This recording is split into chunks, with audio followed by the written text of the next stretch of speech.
예, 여러분 반갑습니다. 다들 건강히 잘 지내셨습니까? 예, 오늘 또 100일 명상 입제식 날입니다. 입제식 날이라서 여러 많은 분들 오셨는데 오랜만에 뵙는 분들도 있고요. 벌써 저희가 100일 명상이 네 번째입니다. 이 세월이 참 빠른 것 같습니다. 저희가 선원을 개원한 지도 그렇게 오래되진 않았는데 벌써 100일 명상이 네 번째입니다. 제가 이제 100일 명상 네 번째가 다가오면서 부처님 제자 중에 마하카피나 존자라는 분이 계십니다. 마하카피나 존자가 좀 떠올랐어요. 마하카피나 존자가 어떤 분이냐 하면 부처님 제자 중에 제자들을 잘 가르쳐서 가장 잘 훈도하는, 가르침을 가장 잘 가르치는 데서 1인자다 해서 사람들 잘 교화하는 그런 능력이 아주 뛰어났던 분입니다. 마하카피나 존자 같은 경우에는 원래 꾸꾸따와 와띠라는 그런 이제 변방이죠. 변방의 조그만 나라의 그 왕이었습니다. 이 마하카피나 존자는 왕으로 계시면서도 진리에 항상 목말라 하셨어요. 그래서 어떻게 하면 깨달음에 이르는 그런 법을 들을 수 있을까 하면서 항상 그 깨달은 부처님이 출현하기를 기다렸어요. 그러면서 항상 어디에 부처님이 완전히 깨달음이 이룬 부처님이 출현하지 않았는지 이런 데 항상 관심을 갖고 있었어요. 그래서 그 신하들을 여기저기로 보내서 혹시 어디에라도 정말 깨달았다고 믿어지는 그런 분이 나타났는가 이런 뉴스를 항상 찾고 다니셨어요. 그러다 어느 날 신하들이 누구 깨달은 분이 없나 이런 것들을 한번 물어보고 다니다가 한 상인을 만났어요. 상인들을 만났는데 그 상인이 이제 멀리 아마 부처님이 계시던 마가다국이나 또는 꼬살라국에 갔다가 온 상인이었던 거예요. 그래서 그 상인들이 얘기하기를 부처님이 출현했다고. 그리고 부처님께서 지금 기원정사에서 법을 설하고 계신다. 이렇게 얘기하신 거예요. 그래서 이제 이 소식을 신하들이 마하카피나 존자, 왕이죠. 그 당시에는 왕에게 전한 거예요. 이 깨달음을 이루는 고타마 붓다라는 분이 출현하셨답니다. 하니까 이 왕이 그 상인들을 만나러 가요. 만나러 가서 얘기를 들어보죠. 들어보니까 이 석가적 출신의 그런 수행자가 수행을 통해서 깨달음을 이루어서 이 부처가 됐고 그리고 그 법을 설하고 계신다. 이 얘기를 들은 거예요. 그 얘기 듣고 너무 이제 기뻤던 거죠. 너무 기뻐서 희열과 환희에 차서 정말 이제 깨달은 이 분을 만날 수 있다니, 그 법을 들을 수 있다니 하면서 너무 기뻐서 이 상인에게 엄청난 그 상을 내려요. 엄청난 금액의 상을 내리고 본인은 이제 지금 내가 왕을 하고 있을 때가 아니다 한 거예요. 그래서 바로 이제 출가를 결심하세요. 옆에 있던 대신들도 왕이 그런 생각을 하니까 우리도 같이 출가하겠습니다. 왕국에서 대신 노릇하면서 좀 부귀영화를 누리면 뭐 하겠습니까? 부처님 법을 듣는 게 훨씬 좋죠. 그래서 근데 이제 뒤처리는 해야 되잖아요. 그래서 그 상인들한테 부탁을 해요. 편지를 하나 적어가지고 왕비한테 이걸 전하라고. 나는 이제 출가를 하니까 알아서 평생 그냥 편안하게 부귀영화를 누리면서 내가 누리는 것까지 다 해서 누리라고 이렇게 하고, 대신들도 보면 자기 부인들한테 그렇게 편지를 써요. 부인들한테 우리는 이 왕과 함께 출가를 하니까 마찬가지로 편안하게 그 재산 가지고 편안하게 사시고 결혼하려면 결혼하시고 이렇게 하라 이렇게 그 상인을 통해 전한 거예요. 그리고 이제 이 왕과 대신들은 부처님을 찾아 떠나요. 떠나서 이제 부처님을 만나죠. 부처님을 만나서 법을 듣고 출가를 하세요. 근데 이제 이 왕비가 또 이제 나중에 왕비가 이제 상인한테 얘기를 들었잖아요. 이게 왕이 이제 그 출가를 했다. 부처님이 출연했다는 얘기를 듣고. 그러니까 왕비도 생각을 해보니까 어떤 생각이 들었냐 하면, 아니, 그 왕께서는 일종의 이제 그 우리 가래침을 뱉듯이 정말 이제 이 더 훨씬 좋은 걸 찾아서 가래침 같은 이런 이 부귀영화나 권력을 물려줬지만 내가 그 왕이 버린 가래침 같은 걸 내가 왜 이걸 누리냐. 이거는 누구나 버려야 되지 않냐. 왕도 버린 것인데 나는 왜 이걸 가지고 버린 걸 내가 가지고 살아가야 되냐 하면서 그런 생각을 하는 거예요. 마찬가지로 저 대신들의 아내도 비슷한 생각을 해요. 왜 자기 남편이 버린 걸 내가 그걸 받아서 그걸 갖고 있냐고. 그보다 훨씬 더 귀중하고 소중한 것이 있다면 이걸 버리고 우리도 똑같이 그 남편처럼 출가를 하면 좋겠다 이렇게 결심을 해요. 그래서 왕비와 그 신하들의 아내들도 같이 출가를 해요. 부처님이 찾아가죠. 그래서 비구니가 돼요. 어쨌든 이제 이렇게 다 그 왕국의 많은 왕과 왕비 그리고 많은 대신과 대신의 아내들이 이제 동시에 출가를 하게 되죠. 이 마하카피나 존자는 그렇게 열심히 수행을 하시죠. 열심히 수행을 하셔서 완전한 깨달음을 이루세요. 아라한이 되세요. 근데 이제 마하카피나 존자 같은 경우에는 수행하면서 그런 이제 감탄사를 많이 얘기했던 모양이에요. 너무 행복하다. 이런 얘기를 하고 있었나 봐요. 좌선하고 있으면서 행복하다. 경선하면서 행복하다. 이렇게 자꾸 그 감탄을 하는 거예요. 그래서 주위에 스님들이 그걸 보고 좀 의아하게 여긴 거예요. 저 스님은 분명히 왕으로 있을 때 옛날에 그 즐기던 것들에 지금 즐기던 그런 여러 이제 이 부귀영화와 여러 가지 쾌락이 있잖아요. 그 생각을 지금 하면서 지금 그거 빠져가지고 지금 행복하다 하는 것 같다. 이걸 이제 부처님께 고해 바친 거예요, 이제. 부처님께 얘기한 거예요. 부처님, 마하카피나 존자가 지금 옛날 그 왕으로 있을 때 그 생각하면서 지금 그거 빠져가지고 지금 행복하다 이렇게 하고 있다고 얘기를 한 거예요.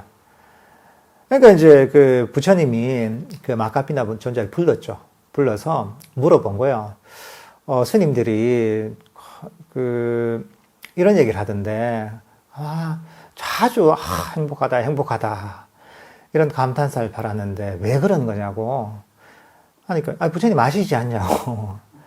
저는 이 수행의 행복 또 법의 기쁨 때문에 너무 행복해서 그 감탄사가 저절로 나온다고 이런 얘기를 한 거예요. 빨리어로 이제 행복하다가 뭐냐 하면 아오숙항이라면 아오숙항 하고 있었던 거죠. 그러니까 이 마하카피나 존자는 이 세속의 그런 왕위와 여러 가지 권력과 쾌락을 버리고서 출가를 해서 수행을 통해서 법을 통해서 정말 그 세속에서 얻을 수 없던 행복을 즐기면서 누리고 계셨던 거죠. 사실 불교의 목적이라는 것이 괴로움에서 벗어나서 행복해지는 게 불교의 목적입니다. 다른 목적이 없습니다. 부처님께서 법을 설하신 유일한 목적은 괴로움의 소멸. 괴로움의 소멸은 완전한 행복이죠. 이것을 위해서 부처님께서 수행을 하셨던 것이고 법을 설하신 목적이 바로 여기에 있습니다. 불교라는 게 목적이 아주 단순한 거죠.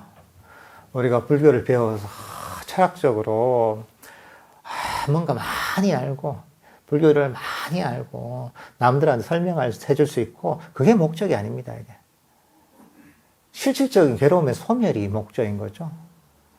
다양한 종류의 괴로움이 있죠. 어쨌든 일체의 괴로움을 모두 포함하는 거죠. 이게 아주 얕은 차원의 괴로움도 있고 아주 깊고 근본적인 괴로움도 있죠.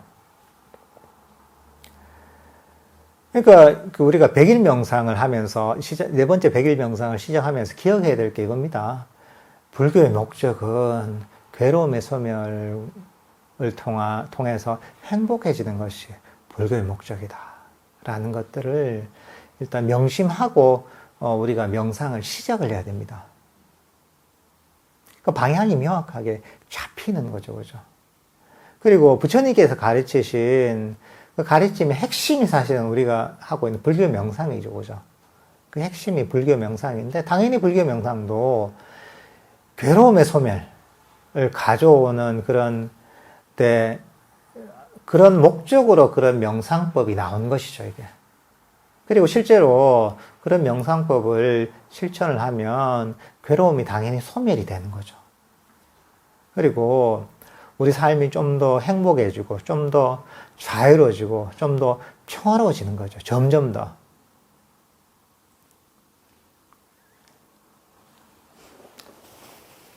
그러니까 이런 어떤 방향성을 잘 이해하고 있어야 됩니다, 이게.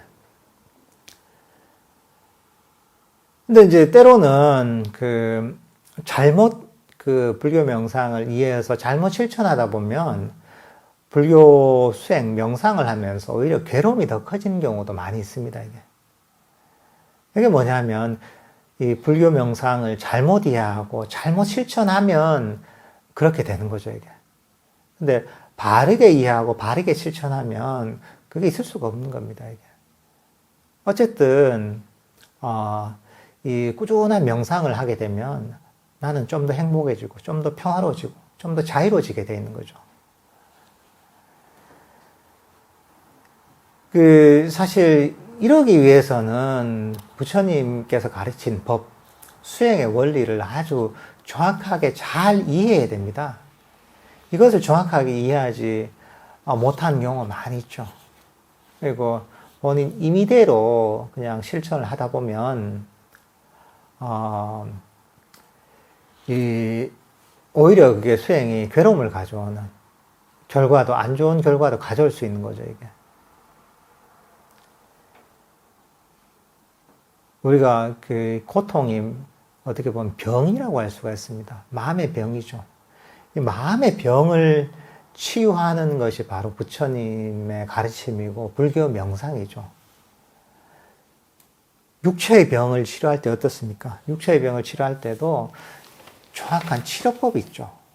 일단 병을 진단하고 그 진단한 병을 진단하고 나서 의사가 정확한 그 치료법, 그게 뭐 약을 처방해 주든 뭐 주사를 주든 수술을 하든 뭐 다른 방법을 쓰든 어쨌든 병을 정확하게 치료를 하는 방법이 있죠, 그죠?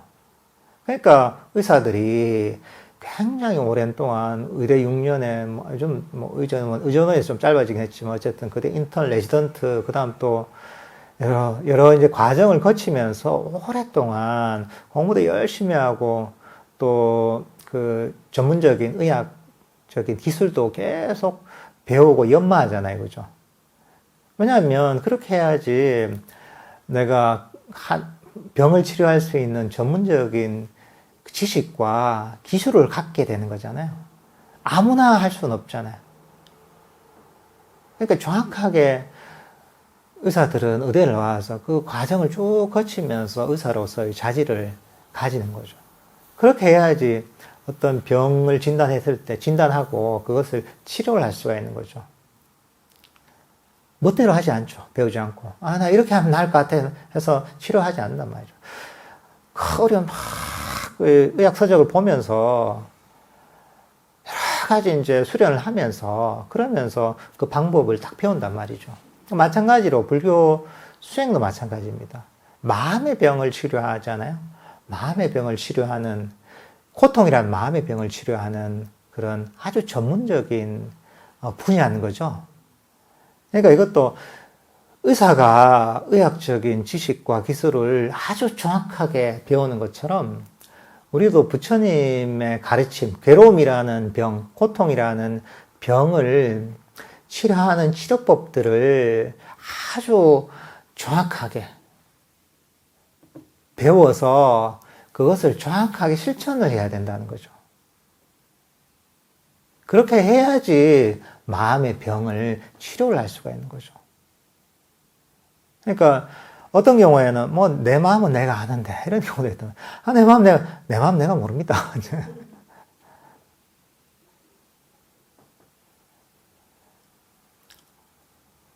그러니까 이제 이 부처님께서 가르친 마음의 원리, 또 마음의 병을 치료하는 방법들을 정확하게 배워서 그것을 정확하게 실천하는 것. 이렇게 해야지 사실 우리가 괴로움이라는 마음의 병을 치유할 수가 있습니다. 불교 명상이라는 게 사실 그런 겁니다, 이게. 마음의 병을 치유하는 과정이죠, 이게. 이제 그렇게 하려면 우리가 바른 정진이 뭔지를 알아야 됩니다. 바른 정진이 뭔지를 정확하게 알아야 됩니다, 이게. 그 사람들은 불교를 만나서 불교 수행을 하면서도 바른 정진을 이해를 못해서 굉장히 오랫동안 헤매는 경우가 많습니다. 열심히 노력해도 오히려 결과가 안 좋은 경우도 참 많이 있습니다, 이게. 그러니까 열심히 노력하고는 한 건 관계없습니다. 내가 몸에 병이 났는데, 내가 의학적 지식이 전혀 없는 사람이, 내 몸을 나서야 하면서 열심히 뭘 노력하지만, 그렇게 하는 것보다 병원에 가서 의사한테 진단을 받고 치료를 받는 게 100배 낫죠, 그죠? 마찬가지입니다.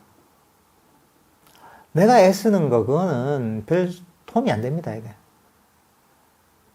보통 사람들이 불교를 배워서 애쓰면 어떻게 애쓰냐면, 본인이 이 세상에서, 속세에서 노력하던 그 방식 그대로 수행을 합니다. 그 방식 그대로예요. 내가 뭔가 성공사회가 있단 말이죠. 공부를 해서 내가 뭔가 성적이 올랐다. 사업을 해서 내가 성공을 했다. 뭔가 내가 뭘 해서, 어떤 일을 해서 내가 뭔가 성취를 했다. 그런 성공 사례가 있단 말이죠. 노력에 했던 그런 경험치가 있단 말이죠. 그 경험치를 불교 명상이나 수행하는데도 그대로 갖고 와요. 그대로 갖고 와서 그냥 그대로 하는 거예요. 대상만 바뀐 거예요, 이게. 그렇게 하면 어떻게 되느냐? 실패한다. 그게 사실은 오해인 거예요. 사람들이 생각하는 노력과 불교에서 얘기하는 바른 노력, 바른 정진은 완전히 다르다는 거예요. 일단 이걸 이해해야 됩니다. 그러니까 내가 노력했던 그런 경험치는 잊어버려야 됩니다. 잊어버리고 부처님의 법을 바르게 배워야 되는 거죠. 그러면 이제 보통 사람들 어떻게 노력합니까? 뭔가 좋은 게 있고 원하는 게 있으면 그래 이걸 얻어야지 하면서 애를 씁니다. 애를 써서 얻어야지 욕심을 내고, 이게 보통 사람들이 그냥 끊임없이 계속 잡으려고 하는 거죠. 근데 그렇게 하던 분들이 보통 불교 수행을 하면 똑같이 합니다. 뭔 수행을 해도 마찬가지예요. 화두를 하든 호흡 명상을 하든 연구를 하든 이걸 잡아가지고 내가 얻어야지, 금생의 수다원이 돼야지, 금생에 내가 깨달은 선지식이 돼야지, 부처가 돼야지 하면서 끊임없이 잡으려고 한단 말이죠. 이 좋으니까, 되게 좋은 것이라고 얘기하니까 그걸 잡으려고 하는 거예요. 어떤 삼매가 좋다는데 이걸 잡아야지. 선정이 좋다는데 그래, 이걸 내가 좋은 거니까 욕심을 내서 얻어야지. 이런 식으로 접근을 보통 하기가 쉽습니다, 이제. 근데 세속의 어떤 대상들은 그렇게 해서 얻을 수 있지만, 불교적인 목표는 그렇게 해서 아무것도 얻을 수가 없습니다. 처음 우리가 불교를 만나고 명상을 시작하는 건 뭐가 목표가 있겠죠. 좋은 게 있으니까 시작하겠죠. 그렇지만 처음에 그렇게 시작을 하지만 명상을 할 때는 그런 뭔가 얻으려는 원함을 다 버려야 됩니다. 그러니까 우리가 명상이 안 되는 이유가 무엇이냐? 바로 탐진 때문이라잖아요. 욕심, 욕망과 썩냄과 어리석음, 원함과 불만족과 싫어함, 이런 것 때문에 사실 안 되는 겁니다. 원함이 있으면 뭘 원하지 마세요. 깨달음을 원하든지 삼매를 원하든지 어떤 평화로움을 원하더라도 그걸 원하면 그거는 명상의 장애가 됩니다. 그리고 명상의 장애가 되고, 명상의 장애는 바로 고통의 원인입니다. 원하는 마음이 강력하면 강력할수록 더 고통스럽습니다. 너무 원하는데 얻지 못하면 어떻습니까? 괴롭잖아요. 그러니까 이 불교적인 어떤 명상은 우리가 100일 명상을 하면서도 항상 기억해야 될 것은 그런 원함을 버려야 된다는 거죠. 명상할 때는. 불만족을 버려야 된다는 거죠. 사실 이게 아주 간단한 내용 같지만 아주 심오한 내용을 담고 있습니다. 수행의 어떤 성패를 가르는 내용입니다, 이게. 수행을 통해 좀 더 불교의 원래 목적인 행복하고 평화로워질 수도 있는 것이고, 오히려 수행을 통해 더 괴로워질 수도 있습니다. 근데 괴로워지는 건 왜 괴로워지느냐? 부처님 가르침 제대로 안 배우고, 그리고 그러니까 제대로 실천 안 하니까 괴로운 겁니다. 원래 수행이 힘든 게 아닙니다, 이게. 정리하는 게 힘든 게 아닙니다. 괴로운 게 아닙니다, 이게. 오히려 이런 걸 바르게 하면 오히려 평화롭고 행복한 것이죠, 이게. 평화롭고 행복한 수행을 하기 위해서는 어떻게 해야 되느냐, 명상을 하기 위해서는 아주 간단합니다. 여러 가지 요소가 있지만, 내가 지금 명상을 하고 있다는 이 가치를 알아야 됩니다, 이게. 사실 우리는 보통 많은 사람들이 불교를 만나서 명상을 하면서도, 내가 불교가 훌륭하지, 명상이 훌륭하지 하면서도 그 가치를 제대로 아는 사람 진짜 드뭅니다. 이런 어떤 마카피나 존재, 이런 분이 진짜 가치를 제대로 아는 거죠. 본인이 이제 한 왕국의 왕으로서 모든 부귀영화와 권력을 다 누리고 있잖아요, 이게. 모든 쾌락을 원하면 다 누릴 수 있죠.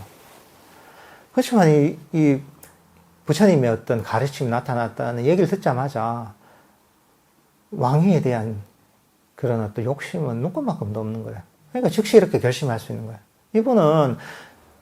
이분이 대단하다기보다 이 부처님과 부처님께서 가르치신 가르침의 가치를, 담마의 가치를 그냥 제대로 알고 있는 분인 거예요. 객관적으로 알고 있는 거예요. 다른 사람들이 그 가치를 제대로 모르는 거죠, 이게. 그러니까 지혜라는 것이 무엇이냐 할 때 진실로 있는 그대로 보는 게 지혜라고 하거든요. 근데 이 마하카피나 존자는 법의 가치, 부처님께서 출현하기 힘든 어떤 얼마나 귀한 것인가, 이 가치를 진실로 있는 그대로 보는 그런 지혜가 있었던 분인 거죠. 그러니까 이 만난 것만 해도 너무 기쁜 거죠. 왜냐하면 이게 너무나 만나기 힘들고 너무나 귀하고 세상에서 얻을 수 없다는 것을 알기 때문에, 그러니까 이걸 만나자면 너무 기쁜 거죠. 희열에 가득 찬 거죠, 이제. 사실 이렇게 하면 그때부터 부처님 법을 만난 순간부터 사실은 행복할 수밖에 없죠. 내가 이 만나기 어려운 부처님을 만나고 부처님의 법을 들어서 수행을 할 수 있다는 것만 해도 너무나 기쁜 거죠, 이게. 너무나 행복한 거죠. 사실 이런 마음에 장애가 끼어들 틈이 없습니다. 명상이 안 될 이유가 별로 없는 거죠. 뭐냐면 5가지 장애들, 탐진치의 장애들이 그대로 다 사라진 상태고요. 희열과 행복이 있는 상태거든요. 기쁨이 어떻습니까? 이런 법을 통해서 기쁨을 얻을 때는 욕심도 없습니다. 불만족도 없습니다. 탐심도 없고 진심도 없습니다. 이게. 그 행복한 상태. 하면서 장애가 없잖아요. 여러분 삼매됩니다. 쉽게. 사실 행복해야 삼매되는 겁니다. 그리고 삼매들게 되면 그 삼매를 통해서 마음 챙김이 강력해지고 그것을 통해서 그 번뇌를 소멸시키는 번뇌를 파괴하는 그런 강력한 지혜가 생길 수가 있습니다.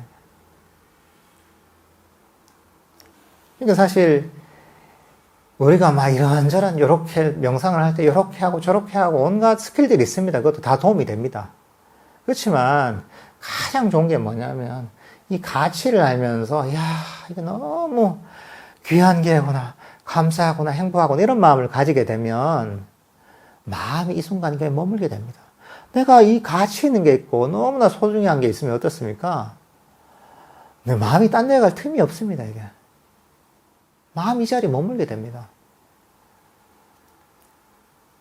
번뇌라는 게 뭐냐 하면 끊임없는 마음의 요동이고 움직임이라고 할 수가 있습니다. 끊임없이 흘러나가는 거죠. 흘러나가서 여기 갔다 저기 갔다 하는 게 번뇌의 속성입니다. 이게. 근데 이 불법의 가치, 명상의 가치, 법의 가치를 이게 너무 소중하다는 걸 알고 이 기회가 너무나 귀중하다는 소중하다는 걸 알게 되면 희열에 벅차는 거죠. 행복에 벅차는 거죠. 이게. 그렇게 되면 명상에 장애가 없는 거죠. 처음부터 즐겁게 됩니다. 명상을 시작할 때부터. 그럼 어떻습니까? 명상이 즐거우면 명상이 별로 힘들지가 않죠. 근데 그 반대로 이게 아니라 이 명상의 가치를 제대로 모른다. 부처님의 가르침을 제대로 모른다. 이러면 어떻습니까? 지금 뭐 만나긴 만났는데 그래도 뭐 선정은 들어야지 뭐 좀 되는 거지. 뭐 금생에 수다원은 돼야지 뭐가 경전 보니까 다 수다원 쉽게 되던데 수다원 돼야지 그래도 뭐 좀 만족하지. 수다원이 뭐고 그래도 알아는 돼야지. 뭐 이렇게 이제 바라잖아요. 그러면 지금 이 순간에 사람이 머물 수가 없는 거죠.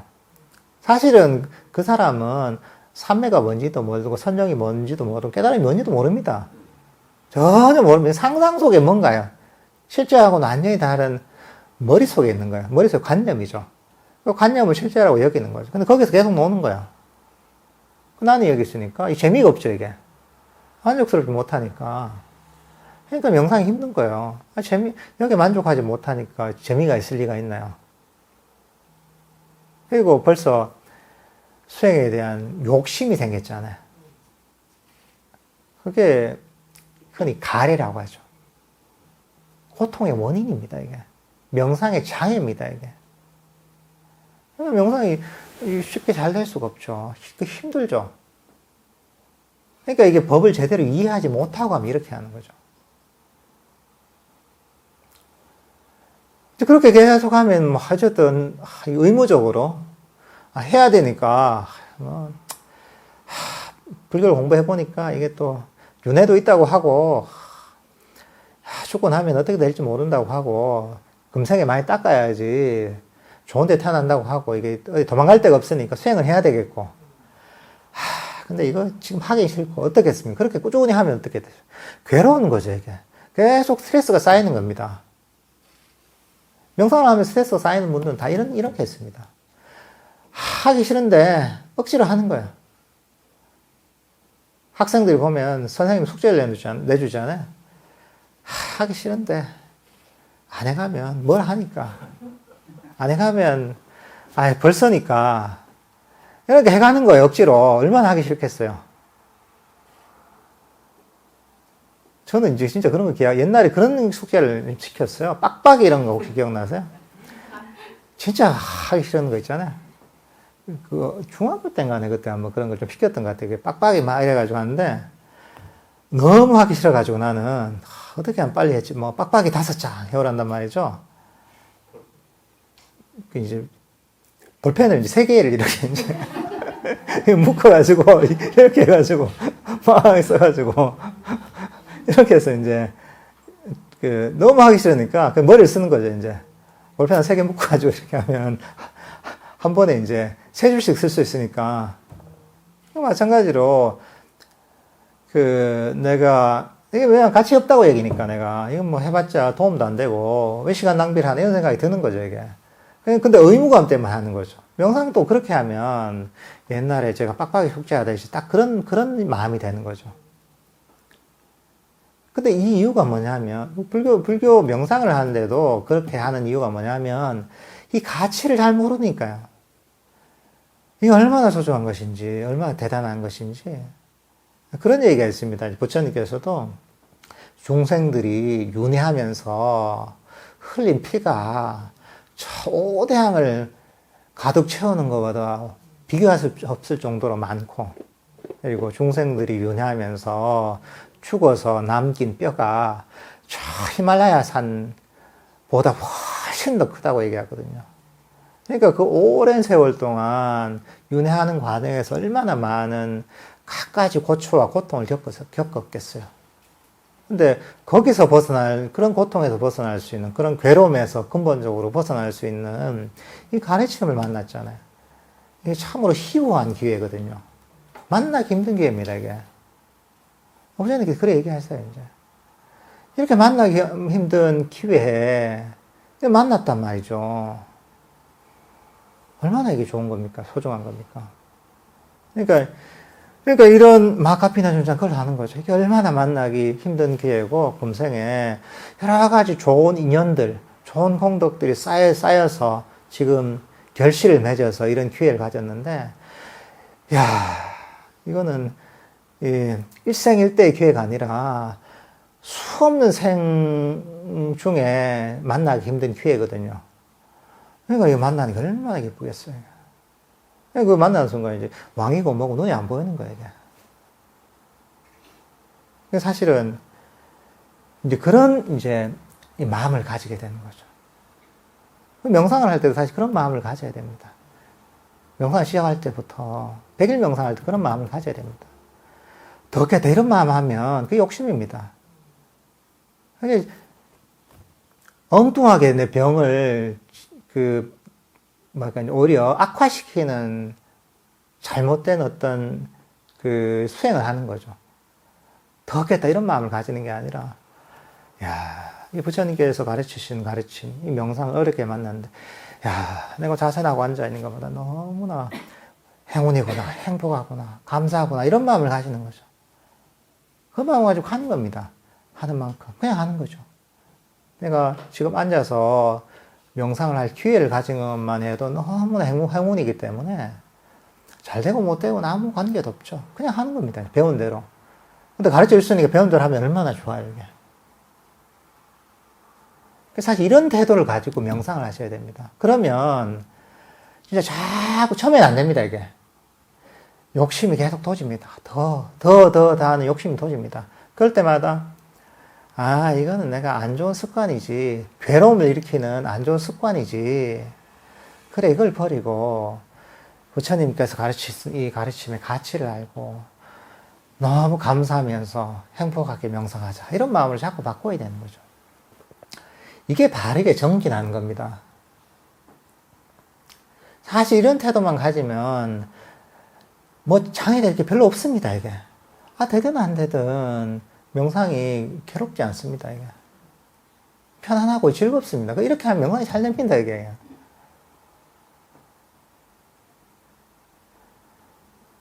그러니까 이게, 그러니까 사실은 믿음과 신심의 역할인 거죠, 이게. 이 가치를 너무 잘 알는 깊은 신심이 있다면 명상이 굉장히 쉬워지는 거죠, 이게. 그러니까 우리가 끊임없이 자꾸 원하잖아요. 100일 명상을 할 때, 열심히 내가 꾸준히 해야 되겠다 이런 마음을 가져야 되죠. 꾸준하게 매일매일 하루도 빠지지 않고. 사실 그런 결심이 있어야 됩니다. 내가 매일매일 하루도 빠지지 않고 한다. 그리고 내가 일정한 시간에 매일 저녁이 됐든 새벽이 됐든 정해진 시간에 꼭 한다는 이런 결심은 가져야 됩니다. 그러니까 나를 명상하는 좌복이나 의자로 날 끌어와야 됩니다. 그러고 나서는 그때부터는 이대로 만족하는 거죠. 감사하면서. 근데 만약에 자선을 하는데, 야, 앉자마자 자꾸 뭘 얻으려고 한단 말이죠.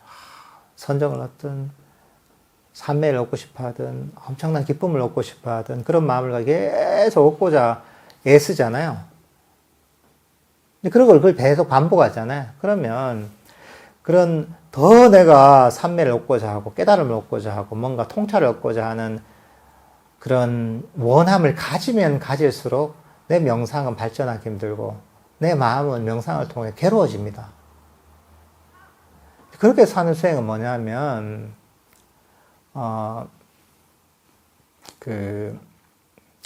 고통을 오히려 불러일으키는 수행인 거예요. 그러니까 거기서 우리 사성제 중에, 고집 두 가지만 있는 거예요. 고성제와 고통의 원인, 이 두 가지만 있는 거예요. 고통의 원인을 일으켰으니까 괴로움만 생기는 거예요. 이건 뭐냐 하면 이런 수행은 시작도 괴롭고, 중간도 괴롭고, 끝도 괴로운 수행이에요. 이건 희망이 없습니다. 희망이 없습니다, 이거는. 어리석은 이걸 우리가 결과가 뻔한데, 이 길을 갈 이유가 없잖아요. 아무런 희망이 없는 거예요. 근데 부처님 가르침대로, 부처님이 가르침, 이 명상하는 거, 이 가치를 알고, 근데 지금 명상을 시작한 것만 해도, 좌선하고 앉는 것만 해도 충분하고 만족하고 감사하다 이런 마음을 가지고 하잖아요. 그러면 그건 뭐냐면 처음도 즐겁고 중간도 즐겁고 끝도 행복한 수행인 거예요. 이게 제대로 된 사성제를 닦는 수행인 거예요. 이게 마음의 속성이 그렇습니다. 우리 마음은 기본적으로 좀 편향되어 있습니다. 아까도 얘기했지만 진실로 있는 그대로 보지 못해요. 특히 법에 대해서는, 불교에 대해서는 더 그런 거예요. 그냥 가치를 모르는 거죠. 이걸 너무 이 잘못된 렌즈로 왜곡이 되게 보고 있는 거예요, 이게. 그러니까 이것들 교정할 필요가 있는 거죠. 사실 부처님께서 가르친 이 법, 가르침, 이런 명상은 우주에서 무엇과도 비교할 수 없는 거거든요. 이 세상에, 제가 세상을 둘러봐도 세상에 다양한 가르침이 있습니다. 다양한 지식이 있습니다. 온갖 종류의 사상과 철학이 있죠. 그렇지만 윤회의 고통을 없애는, 윤회의 흐름을 거슬러 가서 궁극적으로 사람을 괴로움에서 완전히 벗어나서 깨달음, 완전한 행복에 이르게 하는 가르침은 세상에 없습니다, 이게. 어디에 봐도 없습니다, 이게. 그러니까 위대한 거예요, 이게. 세상 모든 것도 기본적으로 욕망의 흐름을 쫓아가는 겁니다, 이게. 이 욕계 사는 중생들은 원래 그렇습니다, 속성이. 욕계뿐만 아니라 다른 어떤 중생계 사는 중생들 속성은 다 그렇습니다, 이게. 근데 부처님께서 가르친 이 가르침만이 유일하게 그 흐름을 거슬러 가는 가르침인 거예요. 얼마나 위대합니까, 이게. 그러니까 가끔 생각하면 소름 끼칠 정도로 너무 대단한 거예요. 뭐냐면 없어요, 이게, 어디에도.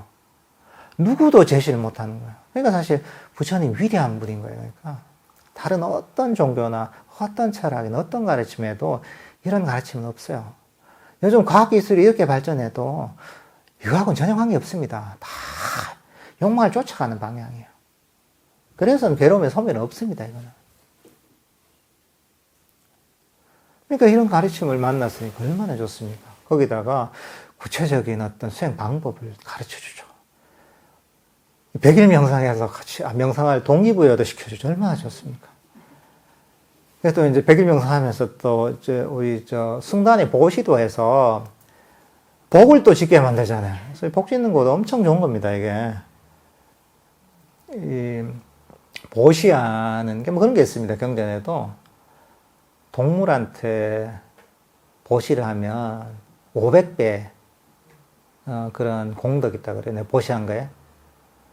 보통 사람한테 하면 거기 또 500배, 그 곱하기 500배.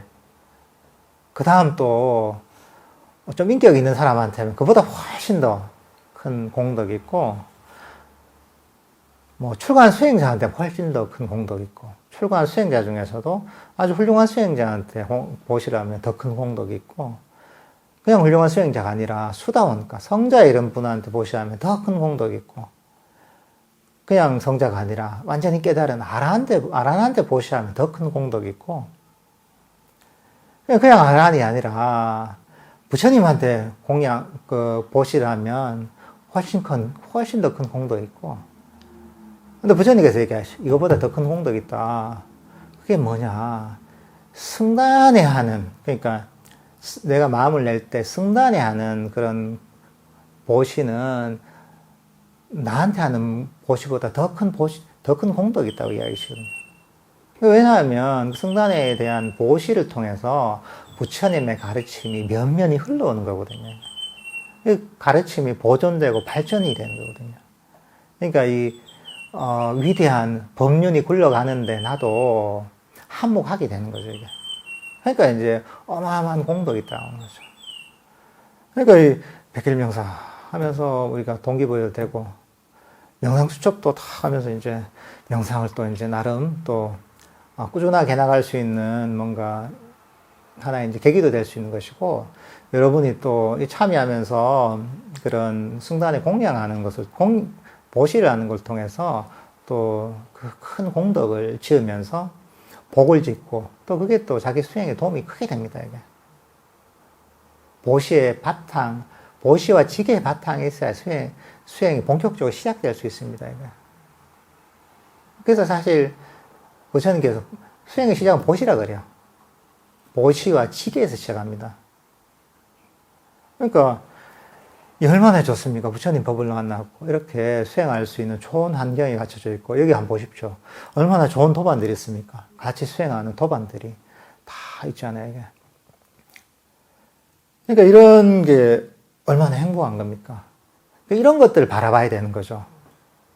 그러니까 우리는 특히나 우리가 불교를 바라볼 때는 자꾸 좋은 걸 바라봐야 됩니다. 왜냐하면 우리가 너무 있는 그대로 보는 데 있어서 균형한 걸 잃어버린 거야. 법의 가치를 너무 모르는 거예요, 이게. 그러니까 자꾸 이게 습관이기 때문에 좋은 걸 보려고 노력해야 되는 거야. 근데 이걸 수바산자라고 해요. 좋은 것, 아름다운 걸 보는 거예요, 이게. 그런 인식을 개발하는 거야.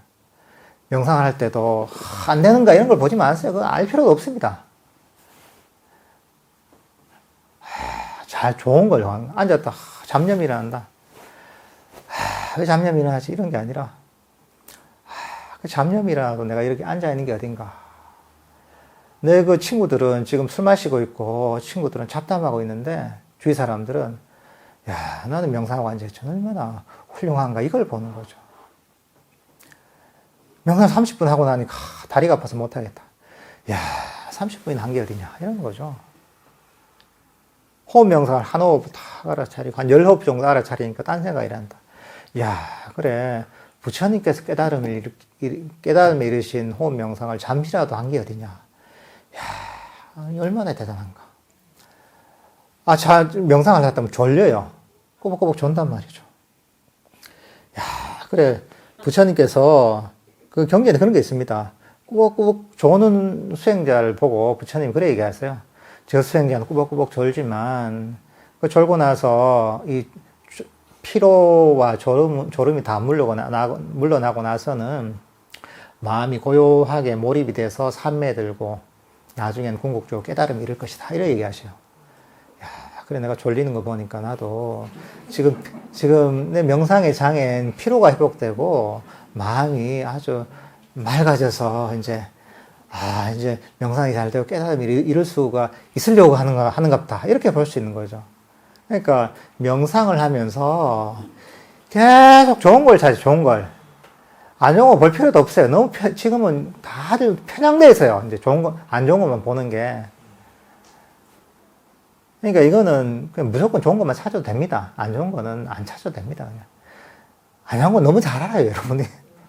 잘 알기 때문에 우리, 그렇잖아요. 우리가 시험 볼 때, 시험을 어떻게 잘 보는지 아세요? 시험 잘 보는 겁니다. 모르는 걸 점점 줄여가는 게 시험을 잘 보는 방법입니다, 이게. 딴 게 아니거든요. 아는 거는 어차피 시험 나오면 압니다, 이게. 나중에 보면 쭉 보다가 모르는 거 있잖아요. 마지막에 뭐 수학능력 시험을 본다. 이러면 마지막에 내가 틀렸던 것들 쭉 보잖아요. 이게. 그걸 다 보고 내가 틀렸던 것들 다 완벽하게 익히면 그러면 사실은 성격이 굉장히 올라가죠. 근데 그게 아니라 내가 잘하는 것만 자꾸 풀잖아요. 그럼 성격이 별로 안 나오죠. 똑같습니다, 이게. 여러분들은 안 좋은 걸 찾는 데는 귀신입니다, 그냥. 그거는 여러분들 그 DNA에 벌써 내재가 되어 있습니다, 이거는. 저 사바나에 살던 그 시대부터 이 일종의 이제 보호 본능이죠. 여러 뭐 맹수나 위협으로부터 뭐 독충이나 이런 것부터 자신을 보호하기 위해서 부정적인 것들을 먼저 캐치하는 그런 본능이 있습니다. 그러니까 그거는 여러분들이 안 가르쳐도 다 굉장히 발달된 겁니다. 그걸 발달시킬 필요가 없어요. 그보다 지금 이거는 다 발달되어 있기 때문에 지금 여러분들이 항상 틀리는 거를 연습해야 되는 거예요. 틀리는 게 뭐냐? 자꾸 부정적으로 보는 거. 안 좋은 것만 찾는 거. 수행에 있어서. 내가 뭘 안 될까? 내가 뭐가 안 되지? 뭐가 부족하지? 이것만 본단 말이죠. 명상할 때 그걸 보지 마세요. 그거 보지 말고 내가 뭘 잘 되나? 내가 뭐가 좋은가? 얼마나 내가 복을 받았는가? 얼마나 좋은 상황인가? 이것만 보고 있는 거예요, 이게. 그러면 이제 마음이 행복하잖아요, 그죠? 항상 좋은 것만 있으니까 얼마나 행복하겠어요, 마음이. 좋은 것만 있다고 여기면 마음이 이 자리에 머물게 됩니다. 만족하면 마음이 도망가지 않습니다. 명상의 아주 핵심은 뭐냐면 현재의 순간에 마음이 머무는 겁니다. 처음부터 끝까지 이게 굉장히 중요합니다, 이게. 근데 현재의 순간에 머물려면 힘으로 되는 게 아닙니다. 학생들 한번 보세요. 여기 교사분들 보면 학생들 가르쳐 보잖아요. 막 억지로 막 뭐라 해서 애들 주의 집중시키려고 하는데 잘 안 됩니다, 그게. 근데 그 애들 집중을 잘 시키는 방법이 뭡니까? 뭔가 재밌는 얘기. 아주 흥미진진한 얘기들. 이런 얘기를 해주면 눈을 반짝반짝거린단 말이죠. 왜냐면 자기가 좋아하는 거니까. 마찬가지입니다. 우리가 좋아하는 데서는 이게 떠나려고 하지 않습니다. 우리 주력이. 그 만족스러운 거, 좋은 걸 자꾸 찾아야 됩니다. 이게. 그러면서, 야, 좌선하고 앉아있으면 이런 마음이 들어야 됩니다. 야, 내가 어떤 전생에 어떤 복이 있어서 이렇게 좌선을 해서 부처님 가르침을 배워서 그 핵심인 명상을 내가 실천할 수 있는 이런 복이 있지. 행복하구나. 여기 있잖아요, 이게. 마카피나 존자 얘기하는 것처럼. 행복하구나, 행복하구나, 행복하구나. 이런 마음이, 이런 말이 나와야지 이제 진짜 제대로 하는 거죠. 그렇게 될 수 있도록 자꾸 우리 마음을 이 명상의 좋은 점, 가치를 보도록 해야 됩니다.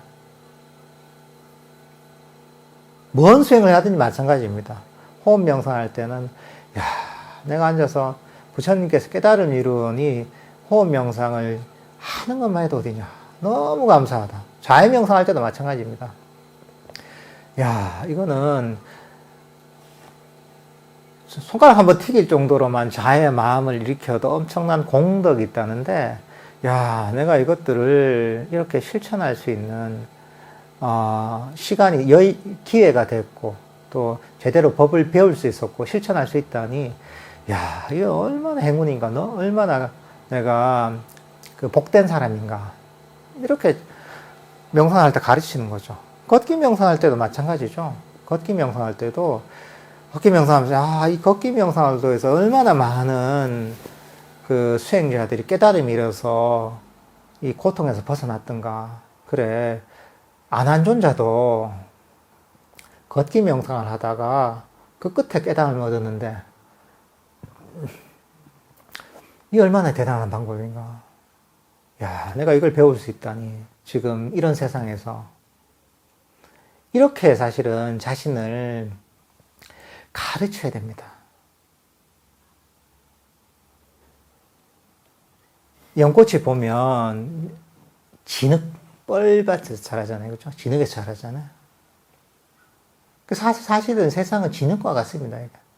그러다 가면 지저분합니다, 사실. 온갖 괴로움들이 있고 온갖 잡된 일들이 다 섞여 있는 데가 중생들이 사는 세상입니다. 그렇지만 그런 세상 속에서도, 그런 진흙 속에서도 연꽃이 피어나면 얼마나 그 순수하고 깨끗하고 아름답습니까? 그래 마찬가지입니다. 항상 결점을 찾고 욕심을 일으키고 불만족을 일으키는 이런 이 고통의 세상, 번뇌의 세상 속에서 여러분은 그런 진흙에 물들지 않는 연꽃처럼 그런 마음을 개발해야 되는 거죠. 이 법의 가치를 알고, 이 순간의 소중함을 알고, 내가 내 자신이 얼마나 행운이고 복된지를 아는 것. 이렇게 하다 보면 정말 여러분의 마음이 정말 아름다운 연꽃처럼 이렇게 변하는 거죠, 이게. 이런 마음을 가지고 사실 네 번째 100일 명상을 여러분께서 꾸준히 하다 보면 명상의 행복감을 누구나 경험할 수 있습니다. 제가 장담할 수 있습니다, 이게. 장담하는 이유는 뭐냐면, 그냥 이게 괴로움의 치료법이 있기 때문에 그래요. 그렇게 하면, 그게, 그런 어떤 괴로움이란 병에는 100% 듣는 방법이에요, 그냥 그게. 예외가 없습니다. 내가, 나이가 많아서, 나이가 적어서, 좀 기억력이 안 좋아져서, 깜빡깜빡 하는데 건망증이 심한데, 전혀 관계가 없습니다, 그거는. 전혀 관계가 없이 누구나 이 명상의 가치를 알고 이 순간에 만족하면서 감사한 마음을 가지고 명상을 해 나가잖아요. 그러면 누구나 그런 어떤 명상의 즐거움, 행복감을 경험할 수가 있습니다. 그러면 어느 순간에 야, 스님이 그래 네 번째 100일 명상 입제법문에 하셨던 마카빛나 존자가 행복하다 했는데 야, 이게 이런 건가? 이런 것들을 스스로 알 수가 있는 거죠. 사실 이런 태도를 가지고 사실은 명상을 꾸준히 해나가십시오. 그러면서 매일매일 있잖아요. 매일매일 꾸준하게 정해진 시간에 꾸준하게 나가십시오. 이런 자세를 가지고 하면 하루하루가 별로 힘들지 않습니다. 매일매일이 명상하는 시간이 즐거워질 수가 있습니다. 이게. 그리고 집안에서 다시고 또 가까이 계셔서 시간이 되시면 자주 나오세요. 선원에. 나오시는 것도 굉장히 좋습니다. 저희가 매일 토요일까지는 10시부터 12시까지 정기를 합니다, 이게. 명상을 사실은 제일 쉽게 하는 방법은 선원에 나오는 게 제일 쉽게 하는 겁니다. 우리가 이렇게 100일 명상하면서 같이 한다는 이런 어떤 하나의 이제 이 이벤트처럼 만들어서 이렇게 하는 것도 굉장히 도움이 되죠. 그렇지만 이 선원에 자주 나와서 이렇게 같이 명상을 하다 보면 근데 자기도 모르게 익혀지는 것들이 굉장히 많습니다. 이게. 그러니까 시간이 되시면 자주 선원에 나와서 함께 또 명상을 하시면 그게 또 큰 힘이 됩니다. 혹시 명상 시간에 못 맞추시면 하실 때 오시면 됩니다. 여기 항상 열려 있으니까 그러면 여기서 명상하시면 명상이 쉽게 됩니다. 이유가 뭐냐 하면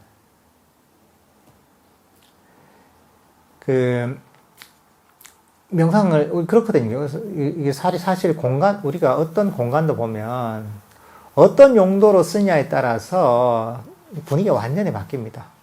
그곳에서 맨날 술집이었던 자리 같으면 술집이 없어져도 술집의 분위기가 오랫동안 있습니다. 이게. 만약에 명상을 하는 공간이잖아요. 명상을 하는 공간 같이 많은 사람들이 오랫동안 명상을 하게 되면 그 공간이 정화가 됩니다. 그래서 번뇌가 잘 안 일어나요. 많이 안 일어나요. 그러니까 기도하는 데또 달라요, 이게. 기도 열심히 하는 절에 가서 명상하면 안 됩니다, 이게. 그게 달라요, 이게. 그건 뭐냐면 끊임없이 바라는 거거든요, 이게. 그러니까 이게 파장이 완전히 달라요. 근데 여기는 완전히 놓아버리는 것이기 때문에 놓아버린 명상을 하는 데는 굉장히 편안하게 잘 됩니다, 이런 공간이. 그러니까 여러분들도 집에서도 사실은 그런 공간을 만들 필요가 있습니다, 이게. 그러니까 장소도 잘 안 바꾸는 게 좋습니다. 명상할 자리가 있잖아요. 자리가 있으면 어떤 방이 됐든 거실이 됐든 자리를 하나 꼭 정해 놓으세요. 그 자선할 때는. 아, 그럼 의자에 앉아서 하시면 그것도 꼭 정해 놓으세요. 정해 놓고 그 자리에서 계속 해보세요. 그러면 시간이 지나잖아요. 그러면 그 자리에 가면 되게 명상이 쉽게 됩니다. 일상에서 벗어나서 쉽게 명상 모드로 접어들 수 있어요. 왜냐하면 스스로의 명상을 통해서 그 공간을 정화한 거예요. 일종의 결계라고 하는 결계가 생긴 거예요. 그러니까 이제 그렇게 명상을 하실 때도 하나의 장소를 정해서 거기서 꾸준하게 한번 해보세요. 그러면 그게 또 명상을 하는데 굉장히 큰 도움이 됩니다, 이게.